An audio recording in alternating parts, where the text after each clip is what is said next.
Güzel kıyılar, cuvanıylar, gül yüzlü gül zavanıylar, aydıp bercek bir vakalı, kadim kadim zamanıylar. Bolanmışlar zıyva peri, dakınanmış altın zeri, yönü velin yaman yeri, oynar eken yiğitleri. Sevi bizim ömrümüzde gurulup aylan sessiz kapan, hey barmaka ömür baki çol kapana deşmez pan.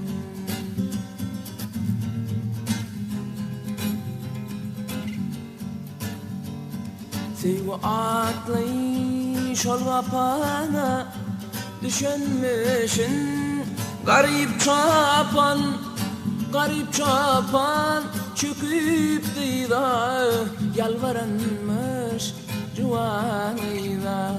Gelim güzel seni deyip yüreğimden canan sevip tek uyansan yatarın men bu soğanda başım uyup. İslesim, islesim, islesini o da salın ünlür çölüm çobanıydım, inni senin kapıyım.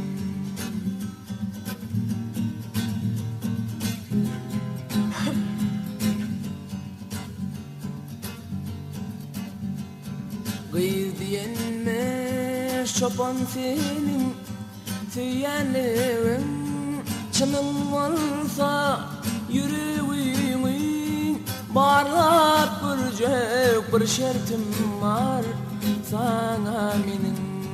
Kıynar çapan yatta sakla, çinden pille oylanakla, yoksa şertim şal minaran tepesinden ezin okla.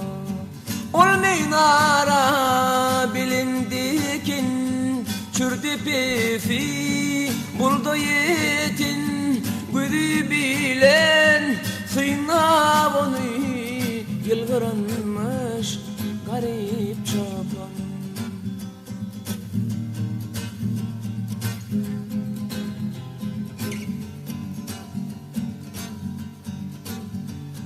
Bir edimde kıyla garap, bir edimde kıyla garap, çoban avlan çıkıp gidiyor dervededen asa yürek.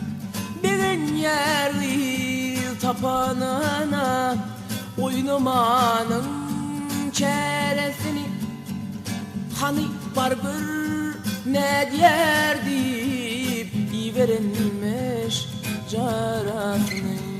Amcarası bir salımdan ılgap gilyer soca paşlap, ula iyem leş olupdur minaradan ezin oklap.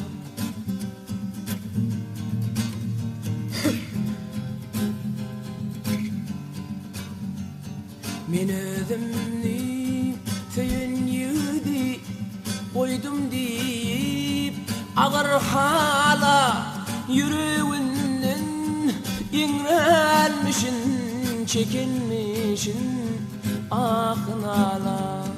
Ol hem özün zılanmışın çol minaran tepesinden, ikisi hem mahrum ol yar şu dünyanın nefesinden. Güzel kıyılar, cuvan kıyılar, gül yüzlü gül zavanıylar, sizin gödek oyunumuzdan aman aman aman yıllar. Güzel kıyılar, cuvan kıyılar Gül yüzlü gül duman kıyılar Sizin bedek oyunumuzdan aman ey aman